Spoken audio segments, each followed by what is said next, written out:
हाज़िही ही फ़तूर, दिमाग का फ़तूर नहीं, नाश्ते को अरबी में फ़तूर बोलते हैं। और ये अरेबिक स्टाइल में ज़रा नाश्ता बनाया है अब्दुल्ला साहब ने मेरे लिए, बहुत शुक्रिया, हम आपके आभारी हैं। और देखें ये ज़रा उसी सऊदी स्टाइल में ये हम, क्योंकि ये लोग कहवे के आदी हैं, हम चाय हमारे जब तक अलग से नीचे ना उतरे तो हमें सुकून नहीं आता, इसलिए हमारे लिए चाय बनी है और वही देसी ऑमलेट और ये ब्रेड। और ये क्या है, ये मायोनीज़ है क्या है? नहीं, विश्ता क्रीम। विश्ता क्या होता है? क्रीम। अच्छा। और ये इसको शहद बोलते हैं समोली। समोली, हाँ इसका नाम जस्टिफाइबल है वाकई, मूली की तरह ये समूली। हाँ ये कर लो पहले। अच्छा, thank you for the breakfast. और लग तो ये बहुत यम्मी रहा है। ये क्या है, शहद है? शहद है, ये शहद। अच्छा अच्छा, ये किस्ता है। सही सही। यार हम लोगों को इतनी सफाई सुथराई की आदत नहीं है कि एक एक चीज़ इतनी ज़बरदस्त पैकिंग में है, आप अंदाज़ा लगाएं, हम तो यहाँ तसव्वुर भी नहीं कर सकते इतनी सफाई होगी। मूवीज़ में इस तरह से दिखाते हैं, सफाई पर सलाम है वैसे इन लोगों को।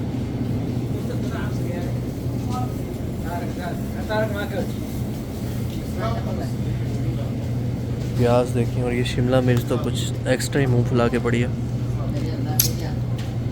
ड्राई फ्रूट्स और तरबूज, ये अपनी हदूद से बाहर निकल गए। ड्राई फ्रूट्स कमाल। अच्छा, अस्सलाम वालेकुम, मैं हूँ ओहद पहाड़ के पास मौजूद मदीना में, और इस पहाड़ की लंबाई है तकरीबन 7 किलोमीटर। और ये पहाड़ बहुत मशहूर है। सही बुखारी में हदीस है कि रसूलुल्लाह सल्लल्लाहु अलैहि वसल्लम ने पहाड़ के बारे में फरमाया कि मैं ओहद पहाड़ से मोहब्बत करता हूँ और ये पहाड़ मुझसे मोहब्बत करता है।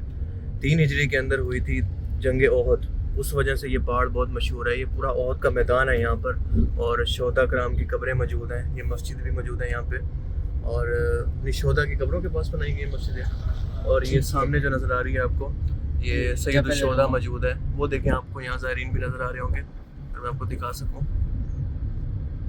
और ये पहाड़ आप देखें माशाल्लाह कितना खूबसूरत है, और उसकी 7 किलोमीटर लंबाई है इसकी। 3 हिजरी के अंदर जब गज़वे ओहद हुई थी, जब मुशरिकीन मक्का और कुरैश मक्का और मुसलमानों के दरमियान जंग हुई थी, तो 70 के करीब सहाबा इस जंग के अंदर शहीद हुए थे, और ये एक यादगार के तौर पे आज भी महफूज है। सबसे ज़्यादा रसूलुल्लाह सल्लल्लाहु अलैहि वसल्लम को अपने चाचा हज़रत हमज़ा की शहादत का दुख हुआ था, जो इस जंग के अंदर कमांडर थे, और वो शहीद हो गए थे इस जंग के अंदर, और इनकी कब्र भी यहीं पर मौजूद है। अभी हम जाएंगे और उन्हीं हज़रत अमीर हमज़ा की कब्र पर, और वो भी मैं आपको दिखाऊंगा, और यहाँ पर नमाज अदा करेंगे, और बाकी यहाँ पर जो ज़ियारत मौजूद है मैं आपको फर्दर दिखाऊंगा। आप देख रहे हैं माशाल्लाह कितना इन्होंने इस चीज़ को वेल मेंटेन किया हुआ है, कितना यहाँ पर सफाई है। और एक यादगार के तौर पे, जो जैसे हमारे मुल्क के अंदर होता है कि रश लगा हुआ होता है और कोई सफाई मेंटेनेंस नहीं होती, ऐसा यहाँ पर कुछ नहीं है। ये भी एक बस जा रही है, ये भी यकीनन ज़ियारतों के लिए लोगों को लेकर जा रही है।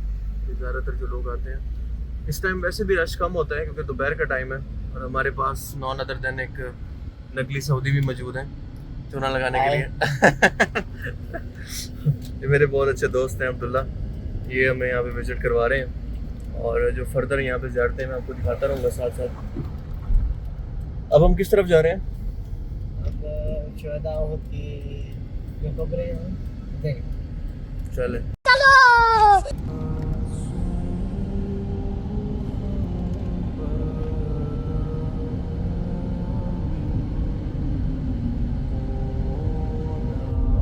यार, 7 किलोमीटर है। जी, तो मैं आपको बता रहा था जबल ओहद में एक फजवा गार जैसा, तो उधर जहाँ आप सल्लल्लाहु अलैहि वसल्लम जाके बैठे थे, तो उधर एक चश्मा निकला है उनके, ऐसे समझेंगे बरकत से एक चश्मा, कुदरती चश्मा निकला है। सऊदी गवर्नमेंट ने उसको बहुत बंद करने की कोशिश की है, बहुत ज़्यादा, बहुत महंगे मवाद लगाए हैं। वो चश्मा आज इस टाइम तक बंद नहीं हो सका है इनसे, इन्होंने जारी लगा के उसको कवर कर लिया, लेकिन वो चश्मा आज तक नहीं बंद हुआ इनसे। अच्छा, कहाँ पर है इससे? वो इधर ही जबल ओहद पीछे तो देखो बहुत लंबा है, इसकी लेंथ कहाँ से शुरू हो रही है कहाँ ख़त्म हो रही है। 7 किलोमीटर मुझसे कहना आसान है, 1 किलोमीटर बंदे को चलना पड़ जाए तो उसकी जान निकल जाती है, तो ये तो 7 किलोमीटर बहुत लंबी लेंथ है। देखिए इसकी ऊंचाई, ज़मीन से वाकई फील होता है कि 1 किलोमीटर ऊंचा होगा। और आसपास यहाँ बहुत सारी तमीरात होगी। यहाँ देखिए एक और आपको पहाड़ियाँ नज़र आ रही हैं, लेकिन ये छोटी छोटी पहाड़ियाँ जो मक्का में भी आपको बहुत ज़्यादा देखने को मिलती हैं और मदीना में भी बहुत ज़्यादा है। लेकिन ये एक ख़ास पहाड़ है जिसको बहुत ज़्यादा अहमियत हासिल है, और किसी और पहाड़ के बारे में रसूल सल्लल्लाहु अलैहि वसल्लम ने ऐसी कोई बात नहीं की जो इस पहाड़ के बारे में की है। ये इन्होंने इधर पार्क बनाया है। अच्छा, हाँ, ये भी इन्होंने ये पार्क बनाया है इन्होंने, ठीक। सब्जा वगैरह, और इधर से आप जबल ओहद बड़ा ऑकवर्ड लग रहा है, पीछे खुश्क पहाड़ है और सामने सब्जा ग्रीनरी और एक पार्क बना हुआ। लेकिन इसको मेंटेन करने की तो उन्होंने कोशिश की है ना, एटलीस्ट इस चीज़ को अप्रिशिएट करना चाहिए। और यहाँ पे कितने ज़ायरीन आते हैं दिन में और महीने में और साल में, देखो हज़ारों की तादाद में आते हैं, लेकिन उस चीज़ को मेंटेन किया हुआ है, ये बहुत अच्छी चीज़ है। इस वक्त भी लोग बैठे हुए हैं यहाँ पे, देखें कितनी खूबसूरत इसकी लुक्स है। अभी ज़रा धूप का टाइम है तो मेरा नहीं ख्याल कि ये ज़रा सूटेबल होगा कि हम अंदर जाके बैठें किसी जगह पे। हर चीज़ को बदल सकते हैं लेकिन ये पहाड़ की शेप को नहीं बदल सकते। देखो बिल्कुल ऐसा ही, एक ऐसा पथरीला स्ट्रक्चर है इसका कि इसको बदला नहीं जा सकता। ऐसे ही है। माशाल्लाह यहाँ पर हवा देखो कितनी साफ़ सुथरी है, दिन में कोई पोल्यूशन नहीं है, इतना खूबसूरत रोड है, बिल्कुल एक सुकून का एहसास होता है। कोई ट्रैफिक नहीं है, पापा नहीं है, चाचा नहीं है ट्रैफिक की, कंफर्टेबल इन्वायरमेंट है। क्या बात है मदीने की। अब हम चलते जाए ना, जबल ओहद हमारे साथ साथ ही आगे तक चलता जाए बस फिर।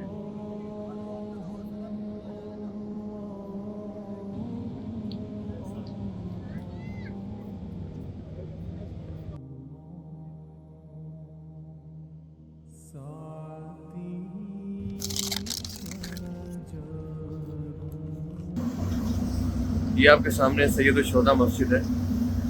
ये यादगार के तौर पे बनाई गई है जो ग़ज़वा ओहद के अंदर जो साहबा करम शहीद हुए थे, और ये सामने उनकी कब्रें मौजूद हैं, बिल्कुल इस पहाड़ के सामने और पहाड़ के सामने आप ये देख सकते हैं। यहाँ पर एक बाकायदा जाली लगाई गई है और यहाँ से लोग खड़े होकर कब्रों की ज़ियारत कर सकते हैं। आगे चल के आपको दिखाते हैं, गाड़ियाँ सफाई कर रही हैं। सफाई का यहाँ पर बहुत अच्छा इंतज़ाम है।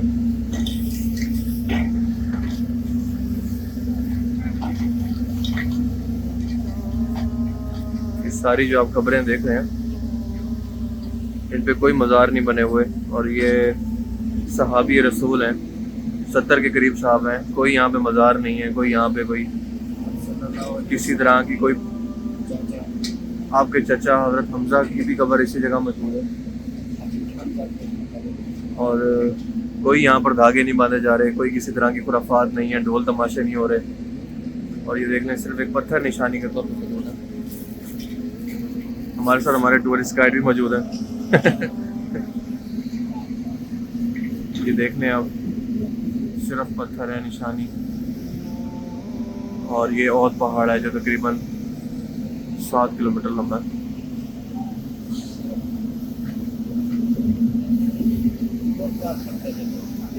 कहाँ? हाँ, ये जाली इसलिए लगाई गई है ना कि लोग यहाँ पर, अब आप देखो ना, नोटिस करो यहाँ पर ज़्यादातर आपको सामने लग रहा है, ये देखें आप, ये जाली इसीलिए लगाई गई है कि कोई वहाँ ना जा सके। पहले वहाँ जाके पत्थर उठाते थे, शिरक करते थे आगे ज़ियारत के तौर पे। हाँ मुझे पता है, कल परसों एक वीडियो मैंने देखी है, उसमें यही दिखा रहे थे कि खाना काबा के साथ भी कोई ताले के साथ ना वो बांध गया कोई धागा या कोई कपड़ा था उसके अंदर कुछ ऐसा था, हाँ ताला लगा के चले गए।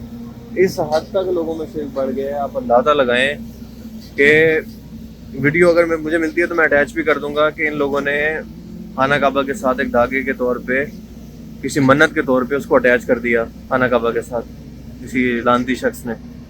आप अंदाज़ा लगाएं लोगों के अंदर किस कदर जहालत है। अब ये जहालत नहीं है तो और क्या है, दीन को ना समझना जहालत का ही तो नतीजा है। अभी देख लें पीछे और पहाड़ है सारा, और ये सारा इन्होंने बहुत अच्छा एक पार्क बना दिया है यहाँ पे। अभी जाके हम अपने लिए तोप देखते हैं। इसी तरह की ड्रेस को जो यहाँ लोकल ड्रेस है उसको तोप बोलते हैं, आप सबको पता होगा। तो अभी मार्केट्स खुलती हैं अच्छी बात यह है कि फजर के टाइम यहाँ पर सारी मार्केट्स खुल जाती हैं, लेकिन इस टाइम में देखें यहाँ पर कितना रश है। रश तो नहीं, लेकिन एक नॉर्मल, जिसे आप कह सकते हैं कि एक रीज़नेबल अमाउंट में लोग हैं, क्योंकि यहाँ पर लोकल आबादी बहुत कम है और वो अक्सर यहाँ पर नहीं आती। लेकिन यहाँ पर जो ज़ियारत के लिए लोग आते हैं वो अक्सर यहाँ पर आपको देखने को मिलते रहते हैं।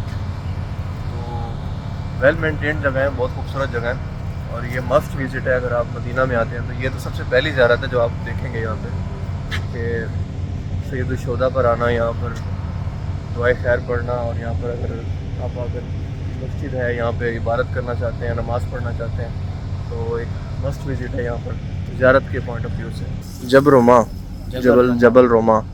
जबल रोमा इस पहाड़ी का नाम है। छोटी सी पहाड़ी है, लेकिन आपको पता है कि जब ऊपर से तीर चला जाते हैं तो हवा की रेजिस्टेंस कम होती है तो बहुत तेज़ी से नीचे आगे लगते हैं, और अगर नीचे से ऊपर चलाए जाएँ तो उसको हवा की रेजिस्टेंस की वजह से वो बहुत कम उसका असर होता है। अभी पहाड़ी पे चढ़ के आप उसका व्यू दिखाते हैं आपको कि इस टाइम यहाँ पर कितना कुछ आबाद हो चुका है। 1400 साल में, 1450 साल में कितना कुछ बदल चुका है। चलो पहाड़ी पे चलते हैं।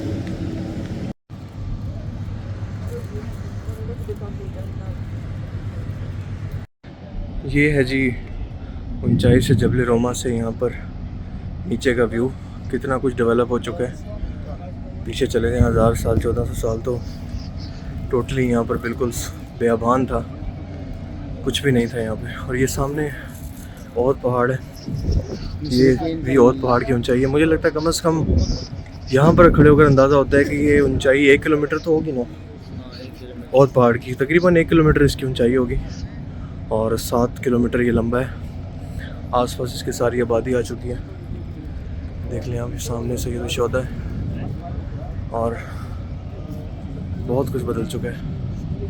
ये अगर मैं आपको पहाड़ी दिखा सकूं,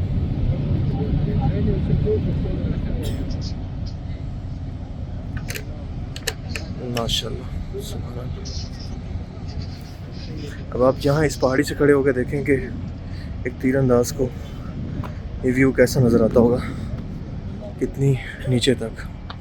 ये देखें, यहाँ पर अगर कोई शख्स खड़ा है इजीली उसको टारगेट किया जा सकता था। एक डिफेंस पॉइंट ऑफ व्यू से ज़बरदस्त, क्या कमाल स्ट्रेटजी है, ज़बरदस्त। इधर से मुशरिकीन मक्का है। हाँ, मक्का इसी साइड पे है ना। ठीक, पे लोग बहुत कम दोपहर में आते हैं ज़ियारत के लिए, या फिर शाम के टाइम या सुबह फजर के टाइम नमाज से पहले। आप मुझे तोप कब गिफ्ट कर रहे हो अब्दुल्ला? इंशाल्लाह आज इंशाल्लाह। माशाल्लाह आप जब से आए हो इधर, माशाल्लाह आपको खुराक भी लगने लग गई है मदीना की, आप इधर ही रह जाए। रह तो मैं जाऊँगा, लेकिन मैं कुछ ना भी खाऊं तो मुझे वैसे भी बहुत लगती है खुराक यार, पता नहीं क्या वजह है इसकी। और ये ख़ास तौर पे खालिश खुराक हो तो फिर तो ये तो माशाल्लाह से मुझे 2x साइज़ में बढ़ाने के लिए काफ़ी है। वाकई में काफ़ी ज़्यादा बल्कि महसूस कर रहा हूँ खुद को, क्योंकि इतनी खालिश खुराकों की हमें आदत नहीं है। जब तक हमें ना खालिश चीज़ें, दूध में मिलावट ना हो, तेल में मिलावट ना हो, हमें रास नहीं आती चीज़ें। हमारे स्टमक आदि हो चुके हैं चीज़ें। अब मुझे टेंशन पता है किस बात की है? टेंशन इस बात की है कि मैं पाकिस्तान वापस जाऊँगा तो कितने अरसे तक मेरा पेट ख़राब रहेगा, वो मुझे ज़्यादा टेंशन है यहाँ खालिश खुराकें खाने की खुशी से ज़्यादा। तो लगता है उधर जाके। हाँ, आप जब भी विजिट पे आए हो, जितनी दफ़ा भी आए हो, आपका कितनी दफ़ा पेट खराब रहा है ईमानदारी से बताओ? मेरा तो जब भी मैं पाकिस्तान विजिट पे आया पेट खराब ही हो रहता है। देख लो फिर, इधर आप मसाले खाएं, कुछ खाएं, उधर उबले हुए चावल भी खा ले तो पेट खराब। असल में हम ना आपकी एक्सरसाइज करवाते हैं आपके डाइजेस्टिव सिस्टम की, कि आपका जिस्म ना स्ट्रांग हो सके। देखे ना, फौजी से मशक्कत कराते हैं। पॉजिटिविटी देखा करो यार, आप हमेशा नेगेटिविटी देखते हो। सही बात। हमारे खाने ऐसे हैं कि बड़े बड़ों के अंदर से प्रैक्टिस करवाते हैं, उसकी मैक्सिमम कैपेसिटी तक उसको लेके जाते हैं। तो बी पॉजिटिव यार, बी पॉजिटिव। चेक करते करते इन्ना लिल्लाहि व इन्ना इलैहि राजिऊन तक भी पहुंच जाते हैं कोई लोग। अच्छा, ये पहाड़ी भी छोटी नहीं है, अब इसको देखें, इसकी लेंथ काफ़ी आगे तक है। लोग यहाँ पे बहुत सारे इस टाइम ज़ियारत के लिए आए हुए हैं। इसकी लेंथ भी अच्छी खासी है, यानी आप पूरा एक एरिया कवर कर सकते हैं, एक अच्छा खासा एरिया। और बहुत साइड से, कोई एक साइड नहीं है, एक ये साइड होगी, एक ये साइड, और दूसरा फ्रंट से, बैक से, चारों तरफ से आप ना डिफेंस पॉइंट ऑफ व्यू से कवर कर सकते हैं।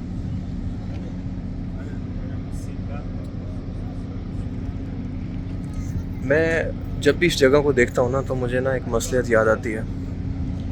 मसलियत क्या याद आती है कि जंग ओहद के अंदर रसूल पाक सल्लल्लाहु अलैहि वसल्लम के हुक्म के बावजूद यहाँ पर सहाबा कराम ने वो हुक्म नहीं माना। हालांकि वो उनकी कहते हैं ना एक समझने की गलती थी। उन्होंने ऐसा नहीं कि माज़अल्लाह हुक्म को नहीं माना और मानना नहीं चाहते थे, बल्कि एक गलत फहमी हुई थी। उनको लगा कि हम जंग जीत चुके हैं, तो पहाड़ी से वो नीचे उतर गए और ये अल्लाह ताला ने फ़तह को शिकस्त में बदल दिया। क्योंकि ओहद के पीछे से हज़रत खालिद बिन वलीद जब तक मुसलमान नहीं हुए थे, कुरैश मक्का को लेके बैक साइड से आए, इसी पहाड़ की बैक से, और यहाँ पर आके हमला कर दिया। तो मुसलमानों को संभलने का मौका नहीं मिला। तो इसके पीछे मसलियत ये थी कि मुसलमानों की फ़ौजों ने फ्यूचर में जाके रोमन और पर्शियन अम्पायर, उस टाइम की जो 2 सुपर पावर थी, उनके साथ जंग करनी थी। अब देखें, इतनी बड़ी सुपर पावर्स जो हैं वो इतनी मुनज़्ज़म अंदाज़ के अंदर उनकी फ़ौज थी कि एक कमांडर की बेस पे एक छोटी छोटी टोलियों के अंदर बट के पूरे एक मुनज़्ज़म तरीके से वो चला करती थी। तो अगर ये चीज़ अल्लाह ताला इनके साथ ना करता, सहाबा कराम को ये ना सिखाता कि तुमने किस तरीके से अपने कमांडर का हुक्म मानना है और एक तरतीब से चलना है, उनके हुक्म को फॉलो करना है, तो फ्यूचर में मुसलमान ये जंगें कैसे जीतते अगर ये जंग ओहद के अंदर ये फ़तह दी हुई शिकस्त में ना बदलती। तो देखें ना, इसके पीछे एक पूरी लॉजिक है। ये है कि लड़की को नीचे दब दिए गाड़ी के। बच्ची ठीक है वो? कोई नहीं, चेकअप कर रहे हैं। अच्छा, इसीलिए पुलिस भी आई हुई थी यहाँ पे? हाँ, पुलिस भी खड़ी हुई पुलिस है। केस बनेगा? पुलिस की गाड़ी भी खड़ी हुई है अभी तक। तो अल्लाह करे बच गई हो यार।